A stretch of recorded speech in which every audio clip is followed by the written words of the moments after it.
Magandang gabi po sa inyong mga kaibigan.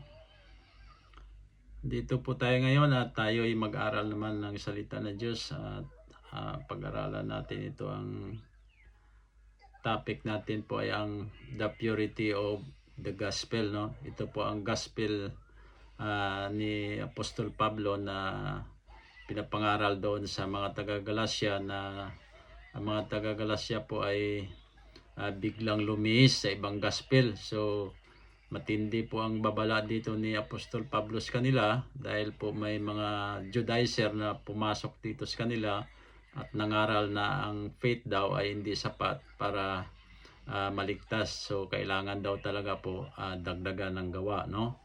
So manalangin po muna tayo, mga kapatid. Ama naming mga pangyarihan sa lahat, salamat po sa iyong salita na buhay at mga pangyarihan. Salamat sa biyaya na ipinagkaloob mo sa amin sa pamamagitan ng aming Panginoong Hesukristo. Sa oras na ito, inihiling namin ang gabay ng banal na Espiritu, pangunawa namin ang tama ng iyong katotohanan. Ilayo mo po kami sa maling unawa, tradisyon ng tao at sa anumang aral na hindi ayon sa iyong kalooban.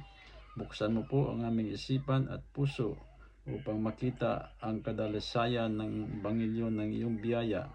Naway ang lahat ng kaluwalhatian ay mapasa iyo lamang sa pangalan ni Jesus. Amen. So, thank you, Lord.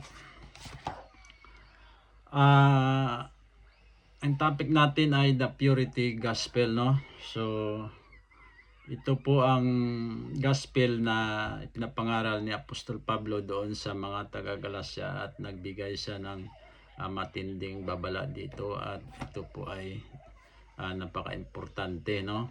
So mga kapatid, ang sulat ni Apostol Pablo sa Galacia ay hindi simpleng paalala, no? Ito ay isang babala talaga, no? May mga nagtuturo noon sa Galacia na nagsasabing hindi sapat ang grace, no? Kailangan pa ng kautusan or law ni Moses, no? Kailangan pa ng circumcision, kailangan pa ng works talaga para daw maligtas, no? At dito sa Galatians chapter 1 verse 1 to 12, malinaw na pinagtatanggol ni Apostol Pablo ang kanyang apostleship at ang tunay na gospel. So, ano ba ang tunay na gospel na ipinapangaral dito ni Apostol Pablo? Ang pinanggalingan ng apostleship ni Pablo sa Galatians chapter 1 verse 1 to 2, no? Paul, an apostle, not of men, neither by man, but by Jesus Christ. Mga kapatid, pansinin ninyo, no? Hindi galing sa tao ang pagiging apostol ni Pablo, no? Hindi siya inappoint din ng 12 apostol. Hindi rin siya tinuruan doon sa Jerusalem para magiging apostol. Direkta siya tinawag ng Panginoong Hesukristo mula sa langit. Mababasa nyo rin po yan sa Acts chapter 9. No? Ibig sabihin, ang kanyang authority ay heavenly calling. Ang kanyang message ay revelation of grace, no? Ang nilalaman ng tunay na gospel sa Galatians chapter 1 verse 3 to 5, who have himself for our sins. Ano ang sentro ng gospel niya, no? Hindi ito law, hindi rin ito ritual, hindi self-effort. Ang sentro ay si Kristo, ang kanyang kamatayan para sa ating mga kasalanan ayon sa kalooban ng Ama. Ito ang finished work of Christ. Hindi tayo naligtas dahil sa ginawa natin, kundi sa ginawa ni Kristo, no?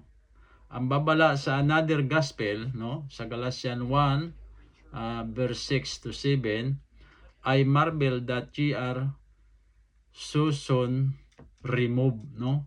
Naggulat si Pablo dito sa mga taga-Galacia, no? Dahil ang bilis nilang lumihis sa gospel, no?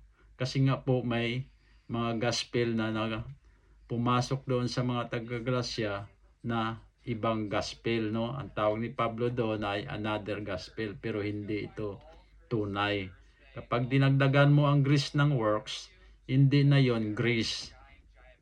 Kapag hinaluan mo ang finished work of Christ, ito ay perverted gospel ang tawag ni Apostol Pablo. Ang pinakamatinding babala niya dito ay ang sumpa talaga, no? 2 beses niya pa ito inulit, no? Sa mga gospel na hindi totoo, perverted gospel o yung mga gospel-gospela, no? Sa Galatians chapter 1 verse 8 to 9, no? Thought we or an angel from heaven, no? Kahit nga yung mga anghel sa langit, no?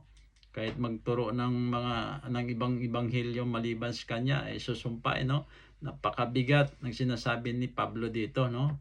Kahit apostol pa, kahit anghel pa, kapag ibang gospel ang tinuturo ay susumpain, no? Ibig sabihin ay nasa ilalim ng sumpa, mga kapatid. Ang gospel ay hindi negotiable. Hindi ito pwedeng i-adjust ayon sa culture. Hindi ito pwedeng baguhin ayon sa preference, no? Kasi si Pablo hindi po people pleaser, no? So, do I know persuade men or God? Ang totoo minsan hindi popular ang grace. Mas gusto ng tao ang may ginagawa sila para sa kaligtasan. Pero sabi ni Pablo, kung magpa-please ako sa tao, hindi ako lingkod ni Jesucristo. Truth over popularity, no? So, ang revelation, hindi tradisyon. Sa verse 11 and 12, the gospel is not after man, neither receive it of man, but revelation of Jesus Christ. Hindi ito turo ng tao at hindi rin ito galing sa tao, kundi galing ito mismo kay Jesus Christ ang revelation na tinuturo niya. Ito ang pinakamahalagang punto, no? Ang gospel na ipinangaral ni Pablo ay direktang revelasyon ni Kristo. Hindi ito continuation ng Israel program. Ito ay mystery revealed, grace revealed, salvation by faith alone in Christ alone, no? So, ang application natin dito sa ngayon, mga kapatid, bantayan natin ang purity gospel. Huwag haluan ng works ang grace. Huwag hayaan maimpluwensyahan ng tradisyon ang katotohanan. Stand firm sa finished work of Christ, no? So, ang finished work of Christ, ito po ay lahat binayaran po ni Kristo para sa atin. Wala na po tayo dito idadagdag pa na kung ano pa klaseng works o ritual para ang tao ay maligtas. Kundi finished work of Christ, ito po ay ang grace gospel. Wala na po tayo dahil po ang kaligtasan po ay biyaya, libreng kaloob lang po ng Diyos, no? Walang dagdag na gawa. Titus 3 verse 5, no? So, kung dagdagan pa natin ng gawa, ito ay maging perverted gospel, no? So, ang perverted gospel, alam nyo naman po na may sumpa ito, no? Kapag ibanghilyo, maliban sa ibanghilyo ni Apostol Pablo, sumpa talaga po ang abutin nyo kapag hindi nyo po sinusunod ang grace gospel, no, na tinuturo ni Apostol Pablo. Dahil po si Apostol Pablo, siya lang po ang atin apostol, no, na nangaral ng kaligtasan natin, no? Hindi po si Apostol Peter, no? So, tanungin natin ang ating sarili, mga kapatid, no? Ang pinaniniwalaan ko ba ay pure grace? O may halong effort at requirements ng tao? Sapat ba sa akin ang ginawa ni Kristo? O may gusto pa akong idagdag? Mga kapatid, iisang lamang ang tunay na gospel, no? At iyon ay ang ebanghelyo ng biyaya ng Diyos. At ito po ang tinuturo ni Apostol Pablo sa atin na mga hintil. Dahil po si Apostol Pablo, siya lang po ang nag-iisang apostol o dinagdag ni Kristo na mangaral sa atin para sa ating kaligtasan. Wala na po ibang apostol kundi si Apostol Pablo, no? Thank you, Lord. At salamat po sa mga nakikinig. Sana po naunawaan ito. At magandang gabi po sa inyong lahat. Thank you so much.